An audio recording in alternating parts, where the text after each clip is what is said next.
1840년 아편전쟁은 중국과 영국 간의 무역 문제와 중국 내 아편의 불법 유통이 갈등의 뿌리였습니다.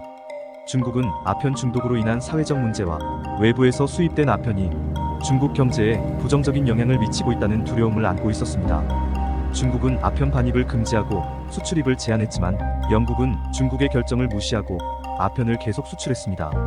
중국 정부는 아편 유통을 막기 위해 엄격한 조치를 취했으나 이로 인해 영국과의 갈등이 고조되었습니다. 이러한 갈등은 영국 군대의 중국 상륙으로 이어져 1840년 아편 전쟁이 시작되었습니다. 전쟁은 1842년 난징 조약을 통해 종결되었지만 중국은 아편 통제를 강화하기 위해 노력했습니다. 이러한 과정에서 중국의 국내 정치적 사회적 혼란이 심화되었고 이는 후에 극동아시아 전역에 더 큰 변화를 초래하게 되었습니다. 1595년 네덜란드가 인도 항로를 통해 향유 무역을 시작했습니다. 이에 영국은 1600년 엘리자베스 1세 통치하에 영국 동인도 회사를 설립했습니다. 영국 동인도 회사는 당시 청나라인 중국에게 모직, 시계, 유리 등을 수출했습니다.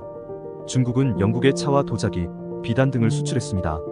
차는 육식을 하던 서양인들에게 최고의 식음료가 되었습니다. 차에 대한 수요가 커지자 중국의 차 수출량은 급증했습니다. 광둥성에서 육로를 통해 인도, 페르시아, 아라비아 등으로 수출되었던 차는 그대로 차라고 불렸습니다. 푸젠성에서 바다를 통해 유럽으로 간 차는 다라고 불려졌고 서양인들은 티라고 불렀습니다. 이는 푸젠성 방언의 영향 때문입니다. 이 당시 차 무역은 중국에게 많은 이윤을 남겨 상당한 양의 은이 중국으로 흘러들어갔습니다. 19세기 초 영국은 산업혁명이란 꽃을 활짝 피우고 있었습니다.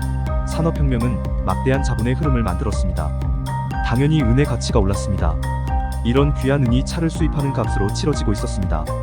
동인도 회사를 거쳐 중국으로 가고 있던 것입니다. 동인도 회사는 차값을 대신할 무언가를 기획했습니다. 그것은 바로 인도산 아편이었습니다. 영국은 인도에서 아편을 재배하였습니다.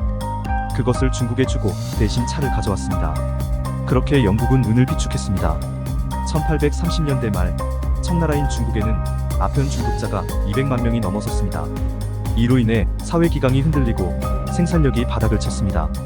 1839년 중국은 아편 4만 상자를 수입했습니다. 약 2,400톤에 달하는 양이었습니다. 국가 수입의 절반이 영국으로 넘어가면서 국가 재정이 파탄에 이르게 되었습니다. 아편에 중독된 청나라는 당시 동아시아의 병든 남자라는 뜻의 동아병부라는 별명으로 불렸습니다. 안되겠다 싶었던 청나라 황제 도광제는 임칙서를 파견하여 아편 2만 상자를 소각시켜 버렸습니다. 그런데 이 아편 폐기 사건이 영국에게 빌미를 주게 되었습니다. 영국은 기다렸다는 듯이 군대를 파병했습니다. 자유무역을 훼손시켰다는 이유였습니다. 영국은 증기선 4척, 군함 16척, 수송선 24척, 육군 4,000명을 대동하여 청나라를 침격했습니다. 결과는 뻔했습니다.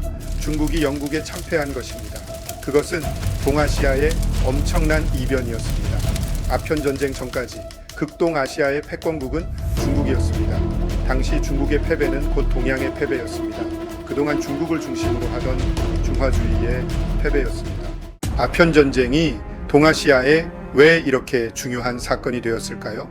중국의 사상과 힘에 의해 평화가 유지되던 동아시아의 시스템이 무너졌고 서양의 사상과 힘에 의한 시대를 높이 알리는 사건이기 때문입니다. 아편 전쟁이 상징하는 것은 서양의 문명과 사상이 동양의 문명과 사상을 부숴버렸다는 것에 있습니다. 아편 전쟁의 패배는 단순한 패배가 아니었습니다. 정신의 패배였고 사상의 패배였습니다. 남송에서 시작하여 원나라, 명나라에 걸쳐 청나라까지 면밀히 이어온 동양 사상인 주자학의 패배였습니다. 주자학을 중심으로 한 문화적 폐쇄성이 공격적 개방성에 의해 무참히 깨진 사건이었습니다.